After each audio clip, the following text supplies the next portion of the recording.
ఓం శ్రీ మాత్రే నమః. అందరికీ నమస్కారం అండి. జూలై 11వ తేదీ శనివారం రోజు వృషభ రాశి వారి పూర్తి జాతక ఫలితాల వివరణ గురించి తెలుసుకుందామండి. ఈ రాశి వారు కనుక ఇప్పుడే కనుక మన ఛానల్ని కొత్తగా చూస్తున్నట్లయితే చేసి ఛానల్ని సబ్స్క్రైబ్ చేసుకుని ఈ వీడియో మీకు నచ్చినట్లయితే లైక్ చేసి మాకు సపోర్ట్ చేయండి. మరి ఈ రోజున జరిగేటటువంటి ప్రధానమైన అంశాల గురించి తెలుసుకుందామండి. ఈ రోజు అయితే జాగ్రత్తగా ఉండవలసినటువంటి అంశంగా చెప్పుకోవచ్చు. ఎందుకంటే ఈ రోజున మీ జీవితంలో ఒక డెడ్ లైన్గా ఉండబోతోంది. ఎందుకు అంటే కనుక మధ్యాహ్నం 2:30 తర్వాత మీ జీవితంలో ఊహించినటువంటి ఒక మార్పు అనేది రాబోతుంది. అమ్మక్క సారక్క జ్యోతిష్యాలయం గురువు గారు విజయరాజు గారండి. స్త్రీ పురుష వశీకరణ కూడా చేయబడును. ప్రేమ సమస్యలు, పెళ్లి సమస్యలు, భార్యాభర్తల సమస్యలు, అత్తకోడల సమస్యలు, ఆస్తిగాదాలు, అప్పుల బాధలు, ఇలా అనారోగ్య సమస్యలకి, సంతాన సమస్యలకి, కోర్టు సమస్యలకి, ఆస్తి తగాదాలకి, అప్పుల బాధలకి, ఇలా ఏ సమస్యలకైనా ఈ గురువు గారు చాలా చక్కటి పరిష్కారాలు చెప్తారండి. మనం ఎక్కడున్నా సరే గురువు గారిని ఫోన్ కాల్ ద్వారా సంప్రదించవచ్చు. అన్ని విషయాలు కూడా మనకి చెయ్యి ముఖము చూసి అన్ని విషయాలు ఫోన్లోనే చెప్తారండి. ఈ గురుగారి ఫోన్ నెంబర్ వచ్చేసి 9100263308 అండి. అన్ని విషయాలు కూడా ఫోన్లోనే చెప్తారు. 100% మనకు ఖచ్చితంగా తీరతాయండి. 24 గంటల్లోని ఫలితాలు అనేవి కూడా లభిస్తాయి. మీకు నమ్మకం ఉంటే కనుక ఈ గురువు గారిని సంప్రదించి చూడండి. చాలా నమ్మకం. 2:30 దాటక ముందే మీరు ఒక ఫోన్ కాల్ ద్వారా కానీ ఏదైనా సరే ఒక విధంగా ఒక వార్త అనేది వినవచ్చండి. ఒక వ్యక్తి మీ తలుపు తట్టవచ్చు. ఆ వ్యక్తి ఎవరై ఉంటారు?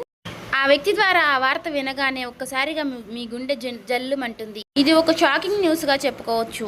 అయితే ఈ వార్త మిమ్మల్ని భయపెట్టేటటువంటి వార్త కూడా కావచ్చండి. లేదంటే ఒక ఆనందంతో ఉక్కిరిబిక్కిరి చేసేటటువంటి ఒక శుభవార్త కూడా ఉండవచ్చండి. మరైతే ఈ వీడియో మీ జీవితాన్ని తప్పకుండా మలుపు అయితే తిప్పబోతుందని చెప్పుకోవాలి. కాబట్టి ఈ వీడియోని మీరు ఎక్కడ కూడా స్కిప్ చేయకుండా చివరి వరకు చూస్తేనే మీకు అప్పుడు ప్రతి ఒక్క చిన్న విషయం కూడా క్లారిటీగా మీకు అర్థమవుతుందండి. ఇక సాధారణంగా ఏంటంటే ఈ రాశి వారు చాలా అంటే చాలా తెలివిగా ఉంటారు. చాలా గొప్ప తెలివితేటలను కలిగిన వారై ఉంటారండి. అలాగే మంచి దురదృష్టి కలిగిన వారిని కూడా చెప్పుకోవచ్చండి. అలాగే మీకు ఏదైనా ఒక విషయం జరిగే ముందు ఒక రకమైనటువంటి సూచన, అంటే అది అంతర్బోధ, అంటే ఇలా జరుగుతుంది అని చెప్పేసి మీ మనసుకి కనిపిస్తూ ఉంటుంది. కానీ ఈ మధ్య కాలంలో మీ మనసు మొద్దుబారిపోయినట్లుగా మీకు కూడా అనిపిస్తుంది కదా. అంటే మీరు అనుకున్నవి ఏది కూడా పూర్తిగా వర్కౌట్ కావడం లేదండి. గత కొన్ని రోజులుగా ఎదుటివారు కూడా మిమ్మల్ని అర్థం చేసుకోవటం లేదనేటటువంటి బాధగా, అది కూడా మీలో ఒక వంతు బాధగా ఉంది. మరైతే మీ గుండె లోతుల్లో ఏదో ఒక అద్భుతం అనేది జరగబోతుంది అని చెప్పేసి మీరు మాత్రం మనసులో పూర్తిగా ఏదో ఒక విషయంలో నమ్ముతూనే ఉంటారు. అయినప్పటికీ గత కొన్ని సంవత్సరాలుగా మీరు ఒక గందరగోళమైనటువంటి పరిస్థితులు అనేది చిక్కుకున్నారండి. చెప్పాలంటే ముఖ్యంగా ఒక ఆర్థిక పరమైనటువంటి విషయంలో కావచ్చు, లేదంటే ఒక డాక్యుమెంట్స్ విషయంలో కావచ్చు అండి, లేదా భూమి విషయంలో కావచ్చు. ఇలా మీరు ఎదురు చూపులు చూస్తూ ఉన్నారు. అసలు ఇది జరుగుతుందా లేదా అని చెప్పేసి ఒక రకమైనటువంటి సంఘటనతో సంవిధ్యంలో మీరు కొట్టుమిట్టు ఆడుతున్నటువంటి పరిస్థితులు కూడా కనిపిస్తూ ఉన్నాయండి. మరైతే మీరు బాగా నమ్మినటువంటి కొంతమంది వ్యక్తులు కూడా మీ మీద నెగిటివ్గా సమాచారం అనేది చేస్తూ ఉండటం. అయితే రేపటి రోజున మీకు మధ్యాహ్నం ఈ టెన్షన్స్ కానీ, లేదంటే తర్వాత జరగబోయేటటువంటి అంశం గురించి కానీ తెలుసుకుంటే ఇది మీకు చాలా చాలా ప్రత్యేకంగా మీ జీవితంలో ఉండబోతుంది. ఇప్పుడు అసలు విషయానికి వస్తే కనుక రేపటి రోజున మధ్యాహ్నం 2:30 లోపు మీకైతే ఒక వార్త అయితే అందుతుందండి. ఆ వార్త ఏమిటి అంటే కనుక ఆ వార్త మీ జీవితాన్ని ఎన్నో మలుపులు తిప్పుతుంది. అంటే దీని గురించి మీరు ఎప్పుడో ఆశలు వదిలిపెట్టుకున్నటువంటి ఒక పాత విషయం గురించి ఆ చర్చ అనేది కావచ్చు. అదేంటంటే మీ ఆస్తి తగాదాలు ఏదైనా, ఇలా దానికి సంబంధించి మీ యొక్క విజయానికి కారణం కావచ్చు, లేదా ఎంతో కాలంగా మీరు ఎదురు చూస్తున్నటువంటి ఒక విదేశీ ప్రయాణం అయి ఉండవచ్చు. ఇంకా లేదంటే ఒక భారీ మొత్తం ఒక అమౌంట్ అనేది మీ అకౌంట్లో పడడం, దాని గురించి అయి ఉండవచ్చు. మరి మీకు రేపటి రోజున ఆ సమయంలో ఒక శుభ పరిమాణం అనే చెప్పుకోవచ్చండి. అందులో కూడా ఒక ట్విస్ట్ ఉంటుందండి. ఆ వార్త వినగానే మీకు నేరుగా అయితే ఆ వార్త ఏమీ రాదండి. ఏదైనా ఒక వ్యక్తి ద్వారా హఠాత్తుగా ఆ వార్త అనేది మిమ్మల్ని చేరుకుంటుంది. మీ గుండె ఎందుకు జల్లుమంటుంది అంటే ఆ వార్త వినగానే మీ గుండె జల్లుమనడానికి 2 రకాలైనటువంటి కారణాలు అయితే లేకపోలేదండి. మొదటిది ఏంటి అంటే నమ్మలేనటువంటి ఒక నిజం. అంటే ఇది మనకి సాధ్యం కాదు కదా అని పూర్తిగా ఫిక్స్ అయిపోయినటువంటి ఒక నిజం. కానీ ఆ వార్త వినగానే అది సాధ్యమైపోయిన అని తెలుసుకోగానే మీ యొక్క మెదడు మొద్దుబారిపోయినట్టుగా అయిపోతుంది. అంటే మీరు చాలా ఆశ్చర్యపోతారన్నమాట. ఆ షాకింగ్ న్యూస్ వల్ల వచ్చేటటువంటి ఎమోషన్ ఏదైతే ఉందో అది మీ గుండెను కూడా తాకుతుంది. ఇక ఆ వార్తతో పాటుగా ఒక పాత వ్యక్తి పేరు కూడా మీకు రేపటి రోజున బయటకు వస్తుంది. అతను లేదంటే ఆమె మరలా వారు మీ జీవితంలోకి రావడం అనేది జరుగుతుందన్నమాట. వారు వచ్చారా అనేటటువంటి ఒక షాకింగ్ అనేది మీలో కలుగుతుందండి.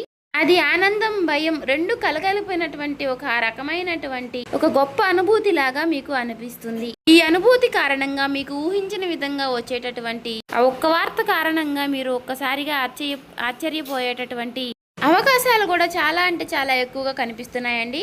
అయితే అసలు మరి ఇప్పుడు ఇది ఎందుకు జరుగుతుంది అంటే, ఇప్పుడు మీరు సాధారణంగా మీరు ఈ 2 గంటల 30 నిమిషాల లోపు దీనికి సంబంధించినటువంటి దీనికి కారణం ఏమిటంటే, మీరు గతంలో చేసినటువంటి ఒక రహస్యకరమైనటువంటి ఒక సహాయం అనేది, లేదంటే ఒక ఇన్వెస్ట్మెంట్లో మీరు పూర్తిగా మర్చిపోయినటువంటి పూర్తిగా ఒక పని, దానికి సంబంధించినటువంటి ఒక మంచి ఫలితాలను అయితే మీకు ఇప్పుడు ఇస్తుందండి. మీ వెనుక ఎవరో మీకు తెలియకుండానే ఈ పని అనేది పూర్తి చేస్తారు. ఎవరు చేసుంటారు అని చెప్పుకోవాలి అంటే మాత్రం ఆ భగవంతుడే చేశారని చెప్పుకోవాలి. అంటే ఈ రోజున కొంతమంది వ్యక్తులు ఆ నిజాన్ని బయట పెట్టాలి అని నిర్ణయించుకుని ఉంటారు. అయితే అందుచేత వారు ఊహించని విధంగా మీకు ఈ ధనలాభం అనేది మీదే, ఈ ఆస్తి కూడా మీదే, దానికి సంబంధించినటువంటి డాక్యుమెంట్స్ కానీ ఇలాంటివి ఏవైనా సరే తీసుకువచ్చి మీకు పూర్తిగా వివరణ అనేది చేస్తారండి. వీటన్నిటిని చూసుకుంటే కొంచెం రెస్ట్ తీసుకునేటటువంటి ప్రశాంతకరమైనటువంటి రోజు అని చెప్పుకోవచ్చు. ఊహించిన విధంగా వారు చెప్పడం వల్ల మీకు కొంచెం ఆశ్చర్యకరంగా అనిపిస్తుంది. అయితే దీనికి మరొక రీజన్ కూడా ఉందండి. గ్రహస్థితి పరంగా చూసుకున్నట్లయితే గనుక మీకు ఈ రోజున శని ప్రభావం అనేది కొంచెం తక్కువగానే కనిపిస్తుంది. అలాగే ఈ రోజున మీకు శని భగవానుడు మంచి అవకాశాలను కూడా ఇవ్వబోతున్నాడండి. రాహువుల యొక్క సంచారం, గురు దృష్టి మీ యొక్క రాశి యొక్క పైన కూడా పడిందండి. కాబట్టి ఈ 2 గంటల 30 నిమిషాలు అనేది ఈ రాశి వారికి ఒక ముహూర్తం లాంటిది అన్నమాట.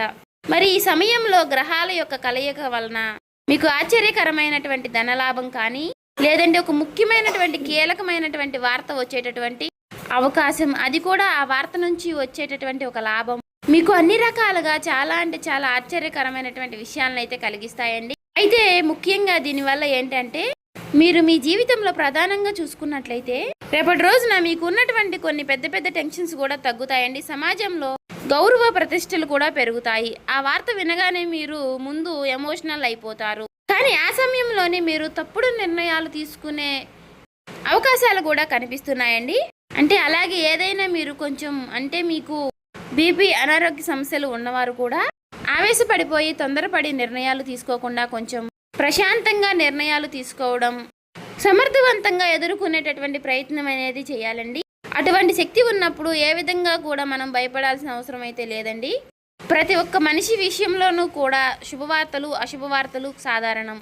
ఒక్కొక్క రోజు మనకు చాలా ప్రశాంతంగా అనిపిస్తుంది, ఒక్కొక్క రోజు అసలు ఈ రోజే బాగాలేదు, చాలా ఒత్తిడిగా ఉంది, నిద్ర లేచినప్పటి నుంచి ఎవరి ముఖం చూసాము అన్నట్లుగా ఒక రకమైనటువంటి ఫీలింగ్ అనేది మనలో కలుగుతూ ఉంటుంది. అలా ఒక్కొక్క రోజు ఒక్కొక్క రకంగా ఉంటుంది అన్నమాట. కాబట్టి ఒక్కొక్క రోజు మనకు సంబంధించినటువంటి పనుల్లో కొన్నిటిలో ప్రశాంతత అనేది కనిపిస్తుంది. అదేవిధంగా ఒక్కొక్క రోజు మనకు సంబంధించిన పనుల్లో పూర్తిగా డేలా పడిపోతామేమో అన్నట్లుగా అనిపిస్తూ ఉంటుంది. కాబట్టి ఏదైనా మన ఆలోచన విధానంలో మనం తీసుకునే నిర్ణయాలు బట్టి ఉంటుందండి. కాబట్టి ఈ రోజున ఉదయం టైంలో ఆ శివుడి యొక్క ఆరాధన చేసుకోవడం, ఓం నమః శివాయ అనే మంత్రాన్ని జపించుకుంటూ ఉండడం, వీలైతే మీరు శివాలయానికి వెళ్ళి 11 ప్రదక్షిణలు కానీ 21 ప్రదక్షిణలు కానీ చేసుకుని కాసేపు ఆ ఆలయంలో ప్రశాంతంగా కూర్చుని శివుని దర్శనం చేసుకుని మీకు వీలైనన్ని సార్లు లేదంటే 108 సార్లు కానీ ఓం నమః శివాయ అనే మంత్రాన్ని జపించడం వల్ల మీకు ఉన్నటువంటి కొన్ని నెగిటివిటీ అనేది తొలగిపోయి పాజిటివిటీ అనేది పాస్ అవుతుందండి. ఒక మాటలో చెప్పాలంటే మైండ్ అంతా కూడా మీకు కొంచెం రిలీఫ్ అనేది ఇస్తుంది. ఇది ఒక విశేషమైనటువంటి రోజుగా చెప్పుకోవచ్చు.